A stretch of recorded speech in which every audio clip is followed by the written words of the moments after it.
Alrighty guys, so today we're going to talk about the Wigfrid update. So I've been, testing these things around, writing them down for the wiki and all that. And yeah, generally this update is all focused around this little bar here, inspiration. So this is a new stat that Wigfrid has that she can get up through attacking enemies. And it will also go up faster if she is attacking bosses. Now, I will say that it goes down very, very quickly outside of combat, first things first. And the reason why you want to get it up is every time you pass one of these notches, so you don't even have to get it all the way up to 100, is you can use another song. So we have these songs down here that they do different things. And then you have these two at the end, which are active songs, and they take, I think it's like 25 each. And they have effects just instantaneously. So let me show you guys here with getting the inspiration up. So I have super god mode on. I'm just saying that right now, and I'm gonna spawn in a deer clops. Now, since he's a boss, he actually gives more inspiration. You can see there that it actually is going up slowly over time too. You can see my first hit gave 8, and now I'm getting about 2 hits, and then I'm gonna get about 1 a hit near the end here. And now I'm up to all 3 notches. So now I can pick these songs. You can see they're active down here. Now we will go ahead and let's do that again. But this time we are going to turn the God mode off so I can show you guys some of the abilities. There's my super God mode. And let's spawn another deer clops. You can already see there I lost my inspiration. So right now I'm going to use that first book, the blue one. What it does is makes you use less durability on your weapon. So you can see I'm using less already. Now I'm also going to use this one, Heartrending Ballad.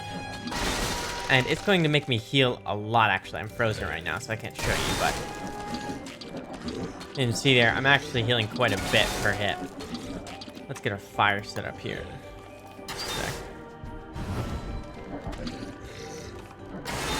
We're just gonna keep tanking.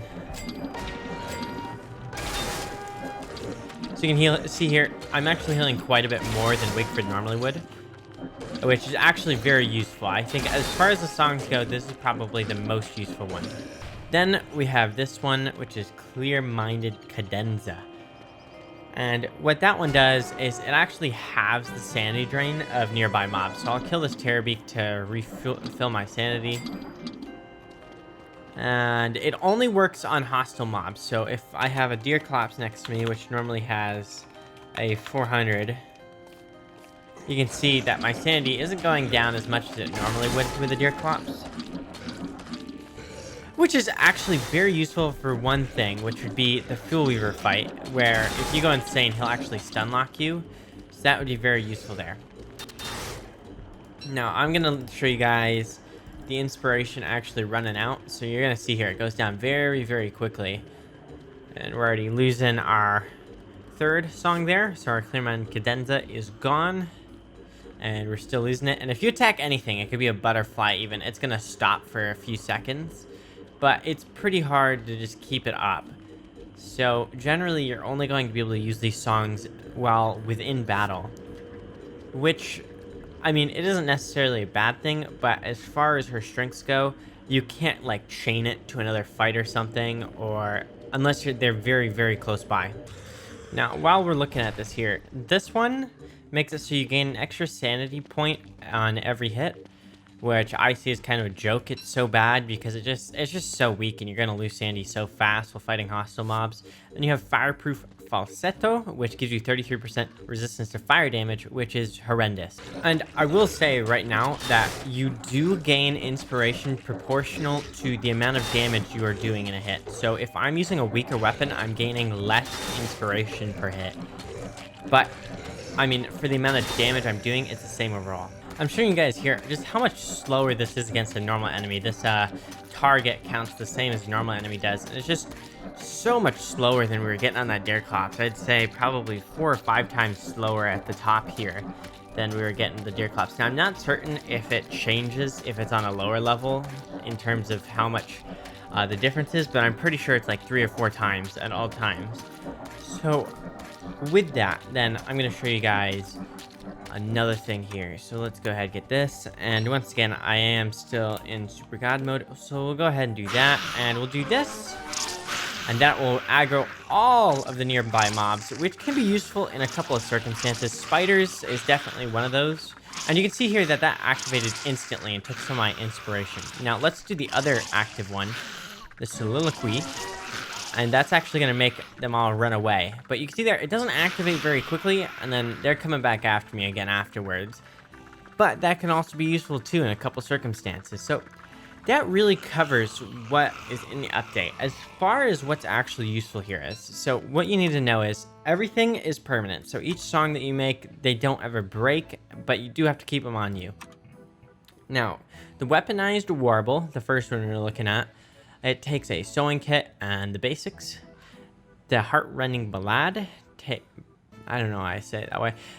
Takes a life-giving amulet and the basics.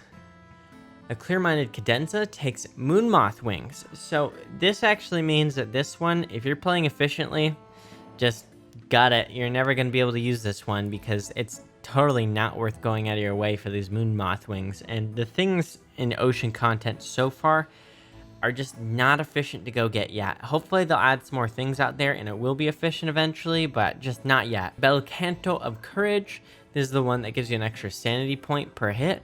This takes a Thulecite medallion. So this is, you know, like some decently strong gear that you have to go grab here from the ruins. And this is just for an extra sanity point on hit.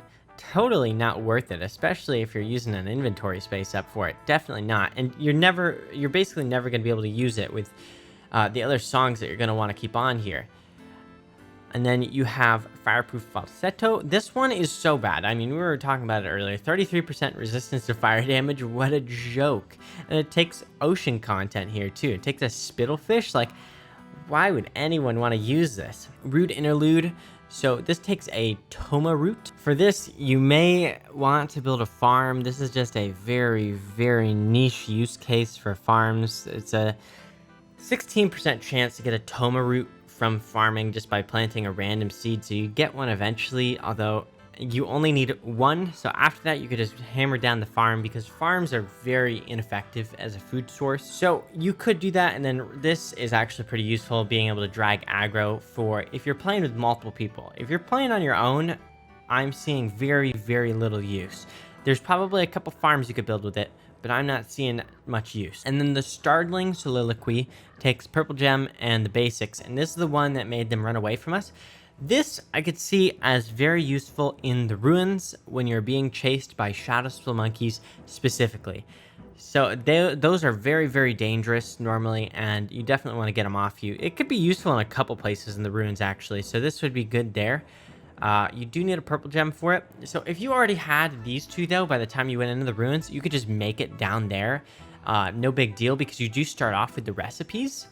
And then when you get your purple gem from like a bishop down there, go ahead and make it. So when you're on your way out, you can get rid of shadow spill monkeys. These could also probably be used for some sort of farm, but I just don't know what yet. We're gonna need to wait a while before those come around. But generally, my favorite one is a Heartrending Ballad, which gives you that extra point of healing every hit. And this one really I see as very useful and probably the main one you're going to use. It does have a decently expensive recipe using a life-giving amulet here, but if you're just going to be carrying around your one song, which I'd imagine is what people are going to normally do, plus maybe one active song, and just keep it above the 30 when they get in combat, you'll just use this, you'll be able to heal up a lot, and it'll help you out. Now, I thought these songs were going to be really strong when they came out. I thought they'd be given damage boosts and all that. But no, that's not the case. So in solo play, I would not even say she's S tier yet. She's like just on the border of hitting S tier, but she's just not there yet. In group play though, since these songs can work on multiple people, they can actually be very, very useful. So the healing one there, it would be super good if you're like fighting a raid boss with some buddies. So she probably could hit just the very bottom of S tier if she is playing in a group. Now, is this update nearly as strong as I thought it would be? No, not even close to as strong as I thought it would be. But, I mean, she gained a couple of decent abilities. A couple of these are just pretty much useless because of how hard they are to get, or just because of what they do. Particularly this one, Fireproof Falsetto, I don't They should just change this to be 100%, and then there'd be some use cases for it. And then I don't think anyone would complain. But yeah, 33%, not good enough to be building a book for, to be carrying around at all times. Yeah, I mean, that's basically it, guys. If you liked the video, make sure to leave a like and subscribe for more. Bye-bye, guys.